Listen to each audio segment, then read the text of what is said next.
Hello दोस्तों, आप लोगों का स्वागत करते हैं अपने YouTube channel Keshav Kumar YouTube channel पे। आज हम बात करने वाले हैं फिजिक्स के 3 ऐसे लेसन हैं जो कि परीक्षा में 100% गारंटी के साथ क्वेश्चन आने की पूरी संभावनाएं रहती हैं। इन्हीं बातों के साथ अपने चलते स्टार्ट करते हैं। Question number 1। अभी तक हमारे चैनल पर नए हैं तो चैनल को सब्सक्राइब करें और बेल आइकन को प्रेस कर दें ताकि हमारे आने वाली और नोटिफिकेशन आप लोग तक पहुंचती रहे और बोर्ड की तैयारी भी होती रहे। मात्र 30 दिन बच चुके हैं, 11 महीना तो बिता दिए, मात्र 1 महीना बचा है। पढ़ लो तो संभल जाओगे वरना था बिगड़ जाओगे। इन्हीं बातों के साथ चलते हैं क्वेश्चन नंबर 1 पे। चैनल को शेयर करें और अपने दोस्तों को साथ भी शेयर करें और बेल आइकन को प्रेस कर दें, चैनल को सब्सक्राइब कर दें ताकि हमारी आने वाली और नोटिफिकेशन आप लोगों तक पहुंचती रहे। इन्हीं बातों के साथ चलते हैं दोस्त।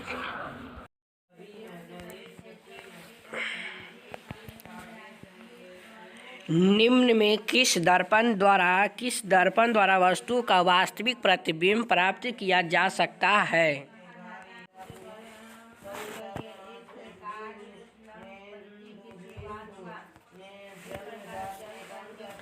निम्न में से किस दर्पण द्वारा किसी वस्तु का वास्तविक प्रतिबिंब प्राप्त किया जा सकता है? तो वास्तविक प्रतिबिंब प्राप्त करने के लिए हमें अवतल दर्पण का उपयोग करना चाहिए। हमें किस दर्पण का उपयोग करना चाहिए? अवतल दर्पण का। अगला क्वेश्चन।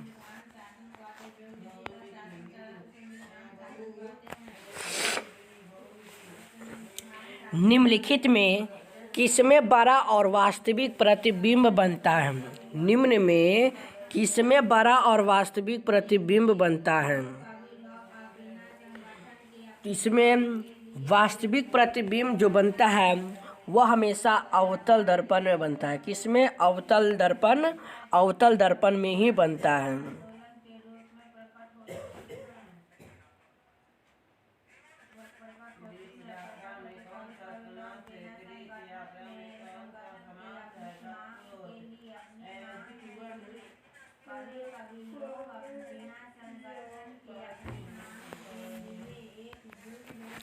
अगला क्वेश्चन।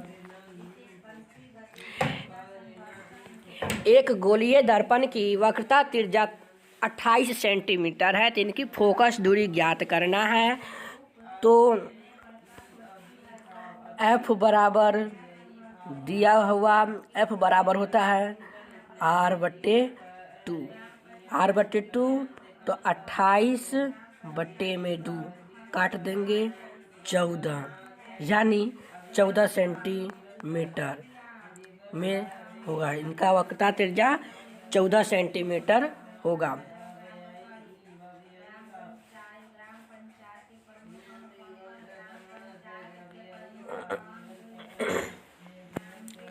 गोलीय दर्पण के परावर्तक पृष्ठ की वृत्ताकार सीमा रेखा का व्यास क्या कहलाता है? यानी गोलीय दर्पण के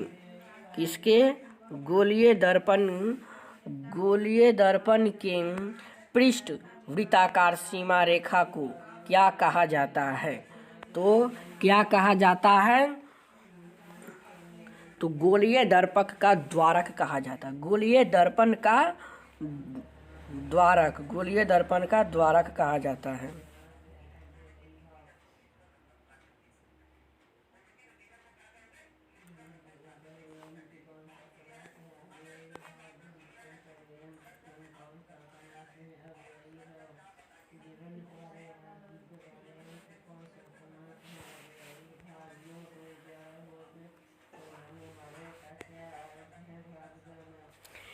निम्नलिखित में से कौन सा उत्तल दर्पण की फोकस दूरी है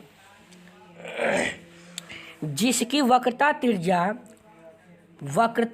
32 सेंटीमीटर है? तो फोकस दूरी ज्ञात करना है, दर्पण की फोकस दूरी ज्ञात करना है। किसकी? दर्पण की। तो दर्पण की फोकस दूरी ज्ञात करने के लिए एफ बराबर R/2।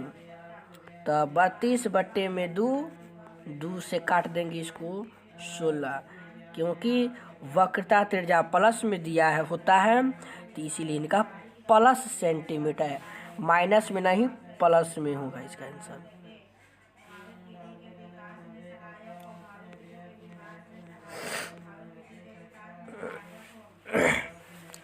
किस दर्पण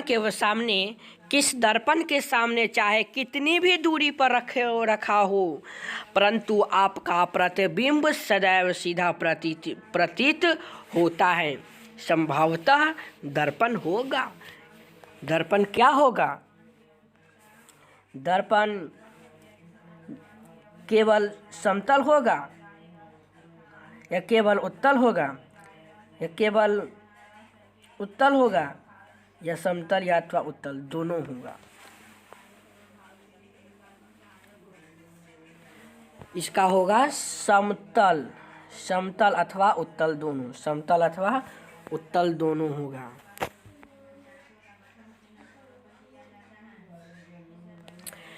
अवतल दर्पण को निम्न में से किसी एक अन्य नाम से जाना जाता है, यानी अवतल दर्पण को हम एक कौन सा नाम से जानते हैं? अवतल दर्पण को हम कौन सा लेंस से जानते हैं? तो हम अभिसारी लेंस से जानते हैं, अभिसारी लेंस से हम जानते हैं।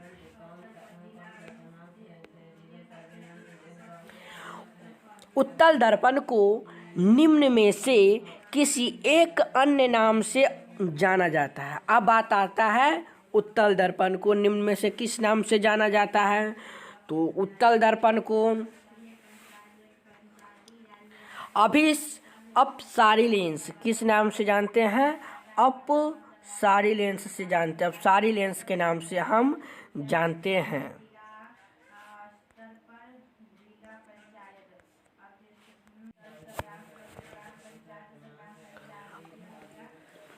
अभिसारी लेंस के नाम से जानते हैं, किस नाम से जानते हैं? अपसारी लेंस, किस नाम से? अपसारी लेंस के नाम से हम जानते हैं। किसी पारदर्शी माध्यम से जब प्रकाश की किरणें गमन करती है, जब किसी पारदर्शी माध्यम में प्रकाश की किरणें गमन करती है तो क्या होगा? सीधी रेखा में करती है या तिरछी रेखा में करती है? यह सीधी रेखा में करती है, सीधी ऐसे करता है, सीधी रेखा में, सीधी रेखा में गमन करता है।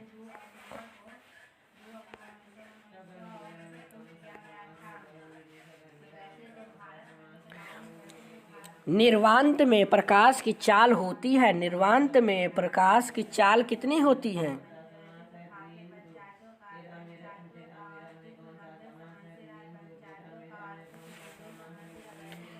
तीन × 10⁸ मीटर प्रति सेकेंड।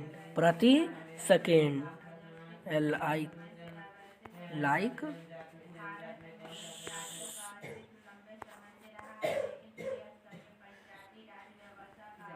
शेयर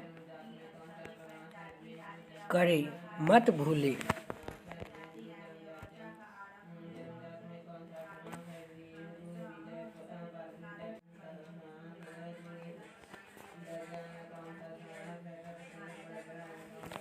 सोलर कुकर में प्रयोग किया जाता है,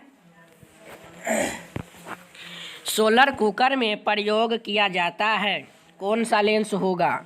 सोलर कुकर में,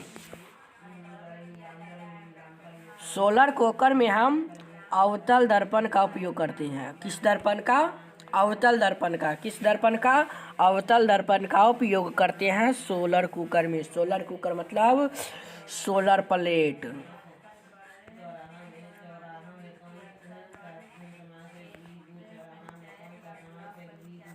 सोलर प्लेट ऐसे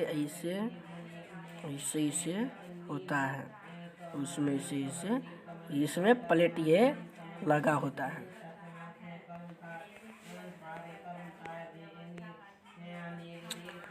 सर्च लाइट। सर्च लाइट की परावर्तक सतह क्या होता है? सर्च लाइट की परावर्तक सतह, सर्च लाइट की परावर्तक सतह अवतल, अवतल दर्पण। सर्च लाइट की परावर्तक सतह अवतल दर्पण।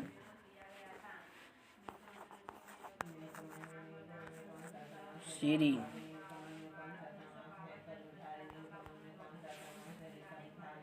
शेयर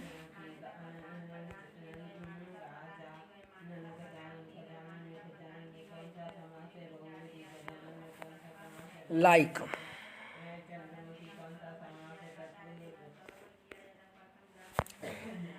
रेंगियों की नाक कान, रोगियों की नाक कान गले आदि के जांच के लिए डॉक्टर किस चीज़ का प्रयोग करते हैं? तो डॉक्टर उपयोग करते हैं अवतल दर्पण। अवतल दर्पण इसलिए करते हैं क्योंकि अवतल दर्पण को देखने पर हमें उस वस्तु का प्रतिबिंब जो होता है बड़े आकारों में, बड़े क्षेत्रों में दिखाई देते हैं, बड़े क्षेत्रों में दिखाई देते हैं।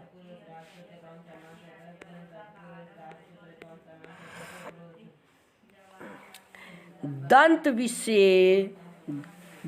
विशेषज्ञ किसी दर्पण का उपयोग मरीजों को दांतों का बड़ा प्रतिबिंब देखने के लिए करता है। दर्पण का बड़ा प्रतिबिंब देखने के लिए करता है। तो अवतल दर्पण, किस दर्पण का? अवतल दर्पण। लेसन 1 प्रकाश के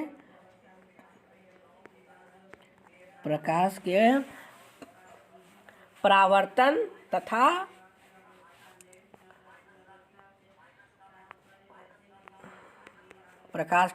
तथा अपवर्तन।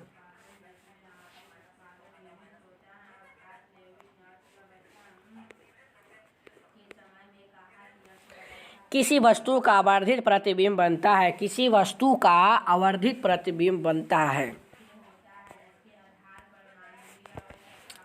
अवतल दर्पण। अवतल दर्पण पे बनता है। किस दर्पण पे? अवतल दर्पण पे। करेक्ट आंसर होगा अवतल दर्पण पे। चलते हैं नेक्स्ट क्वेश्चन की ओर। काल्पनिक प्रतिबिंब बनता है।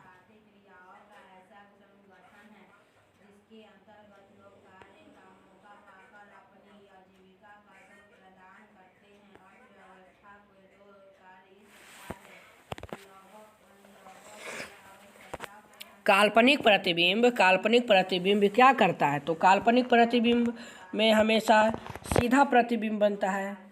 काल्पनिक प्रतिबिंब में हमेशा सीधा प्रतिबिंब बनता है।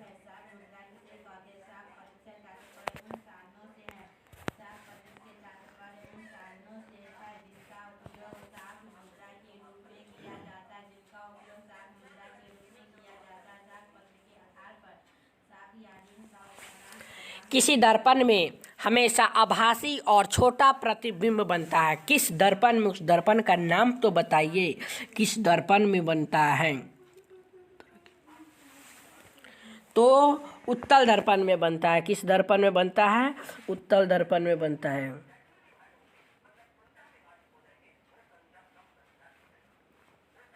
उत्तल दर्पण में बनता है।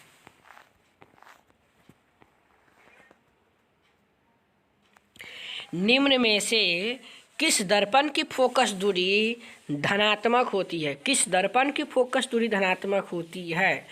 धनात्मक होती है।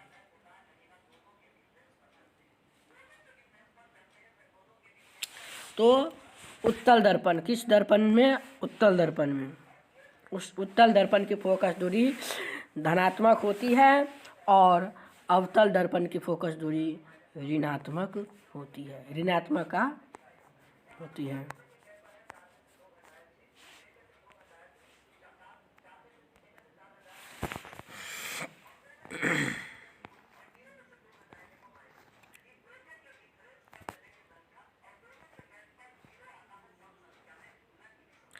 गोलीय दर्पण के ध्रुव और फोकस दूरी के बीच की दूरी को क्या कहा जाता है? गोलीय दर्पण के ध्रुव और फोकस दूरी के बीच को क्या कहते हैं? क्या कहते हैं?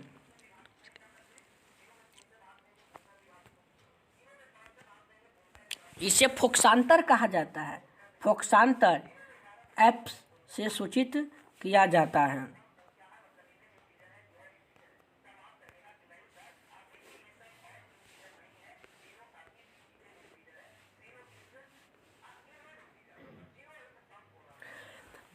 वक्रता त्रिज्या एवं फोकस दूरी के संबंध में क्या होगा?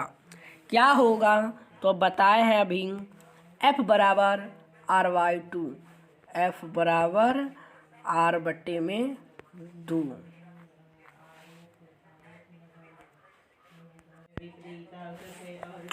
कॉर्निया में दोष अर्थात उसके पूर्णतः गोलीय न होने के कारण किस प्रकार की नेत्र दोष पाया जाता है? किस प्रकार की नेत्र दोष पाई जाती है? अबिंदुकता। क्या किस प्रकार की पाई जाती है? अबिंदुकता।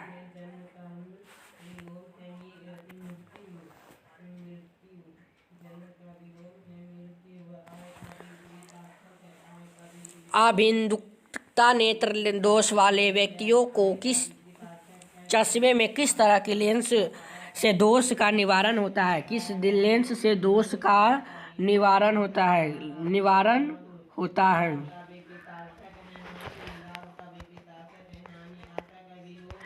बेलनाकार लेंस।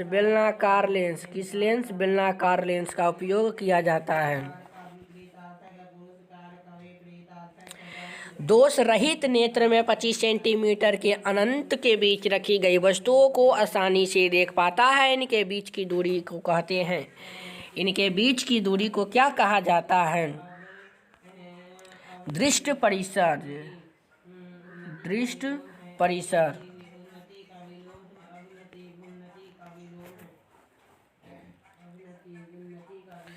मानव नेत्र दो तथा इनकी दृष्टि क्षेत्र क्या होता है? मानव नेत्र दो अतः इनकी दृष्टि क्षेत्र होता है 180 डिग्री होता है। कितना? 180 डिग्री होता है।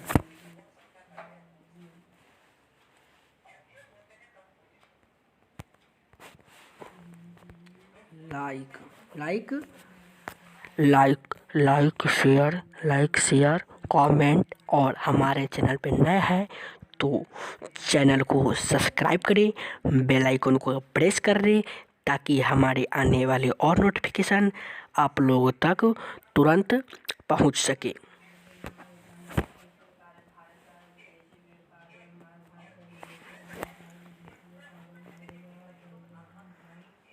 दूर दृष्टि वाले नेत्र आँखों को साफ साफ देख सकती है। दूर नेत्र वाले साफ साफ देख सकती है। दूर की वस्तुओं को, किसकी वस्तुओं को? दूर की वस्तुओं को स्पष्ट रूप से देख सकती है।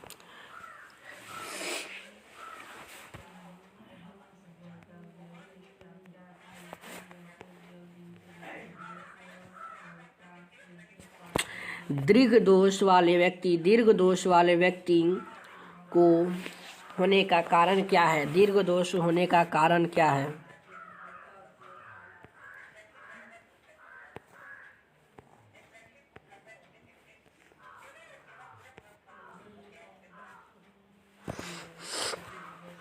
दीर्घ दोष होने का कारण क्या है? यह है अभिनेत्र लेंस से वस्तुओं की अनंत दूरी पर, अभिनेत्र लेंस से फोकस दूरी के अनंत अधिकतम तक हो जाना।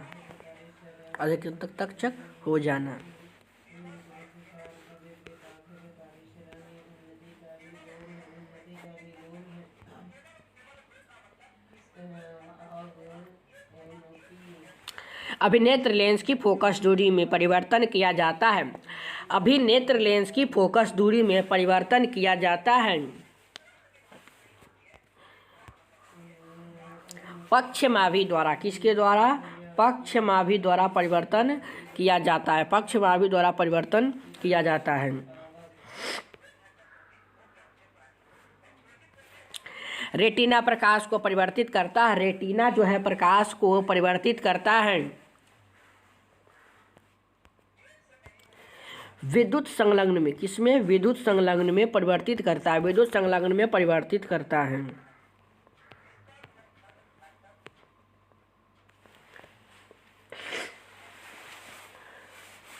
नेत्रदान करने वाले व्यक्तियों की सीमा यानी उच्चतम आयु होती है। तो जो नेत्रदान कर सकते हैं वह 10 वर्षों के अंतर में कर सकते हैं, 25 वर्षों पर भी, 60 वर्षों पर भी, इनमें से सभी। यानी व्यक्ति जितना भी वर्ग का हो, चाहे 10 साल का हो, चाहे 50 साल का हो, सभी दान कर सकता है।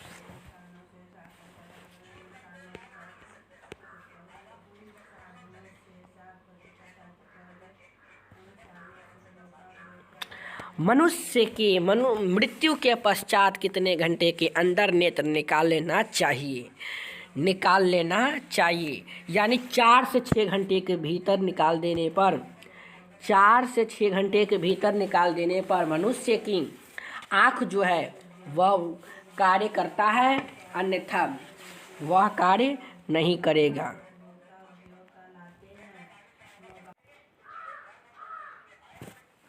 जिन पदार्थों में विद्युत मुक्त रूप से प्रवाहित होती है उन्हें हम क्या कहते हैं?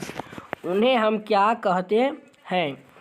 जिन पदार्थों में विद्युत मुक्त रूप से प्रवाहित हो सकती है उन्हें हम क्या कहते हैं? उन्हें हम अर्धविद्युत चालक कहते हैं।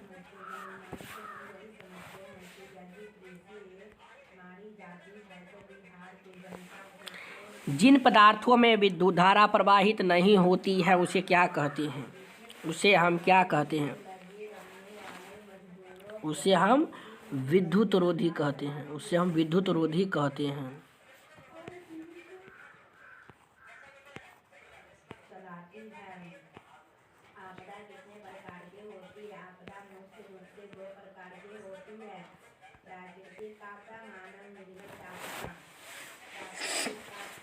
विद्युत प्रवाह की दिशा मानी जाती है। विद्युत प्रवाह की दिशा मानी जाती है। विद्युत प्रवाह की दिशा मानी जाती है। विद्युत प्रवाह की दिशा धन टर्मिनल से लेकर ऋण टर्मिनल की ओर तक मानी जाती है।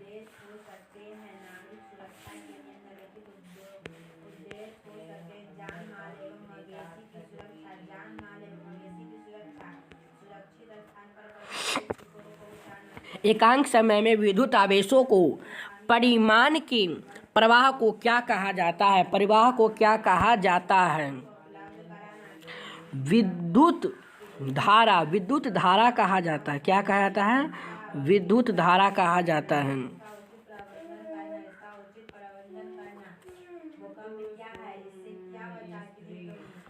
किसी तार से विद्युत धारा प्रवाहित होती है तो तार के प्रत्येक बिंदु से कितना इलेक्ट्रॉन प्रवाहित होता है? 6 गुने 1018 इलेक्ट्रॉन प्रवाहित होती हैं।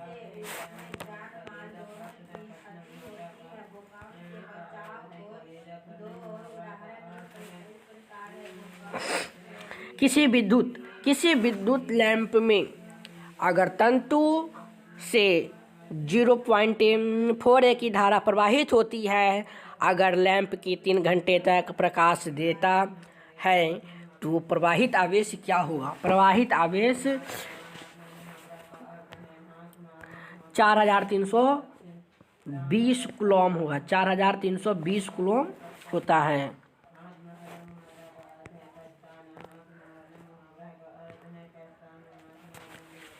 किसी विद्युत परिपथ में परिपथ के प्रतिरोधों को परिवर्तित करने के लिए किस युक्ति का उपयोग किया जाता है? किस युक्ति का उपयोग किया जाता है? धारा नियतांक धारा नियंत्रक का प्रयोग किया जाता है? किसका धारा नियंत्रक का प्रयोग किया जाता है?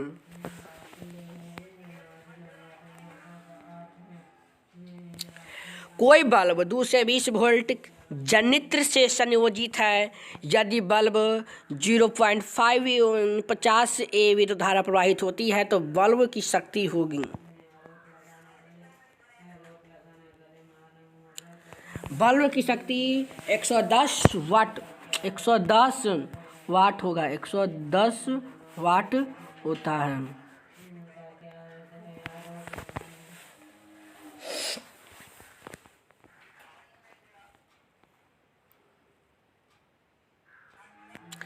किसी विद्युत बल्ब के तंतु जिसे 0.5 की धारा प्रवाहित होती है 10 मिनट तक प्रवाहित होती है। विद्युत परिपथ से प्रवाहित विद्युत धारा आवेश का परिमाण क्या होगा? 300 सेल्सियस। कितने पर? 300 सेल्सियस पे।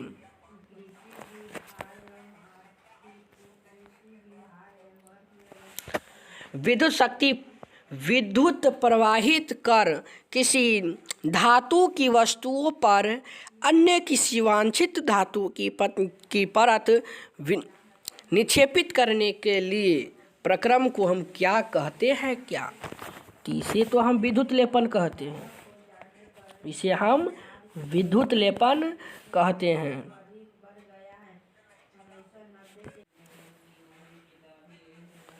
घरेलू विद्युत परिपथ में उदासीन तार का रंग क्या होता है? उदासीन तार का रंग काला होता है। किस रंग का होता है? उदासीन रंग का काला होता है। चुंबकीय क्षेत्र का SI मात्रक होता है। चुंबकीय क्षेत्र का SI मात्रक टेस्ला होता है। चुंबकीय क्षेत्र का SI मात्रक टेस्ला होता है। क्या होता है? टेस्ला होता है। विद्युत चुंबकीय प्रेक्षण की खोज किसने की थी? यानी इनके जन्मदाता कौन है? तो फैराडे ने खोज की खोज फैराडे ने ही की थी।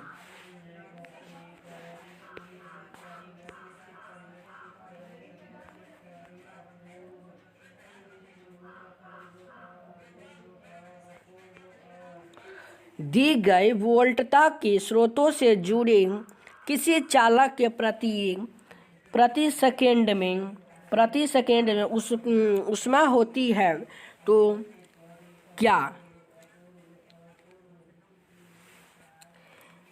धारा के वर्ग समानुपाती होती हैं।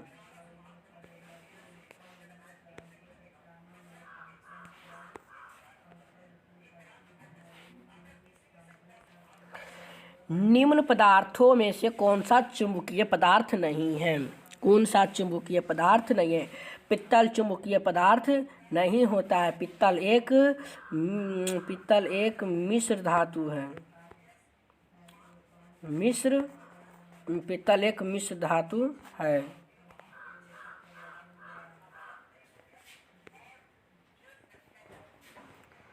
इस क्वेश्चन के आंसर कमेंट बॉक्स में लिखें।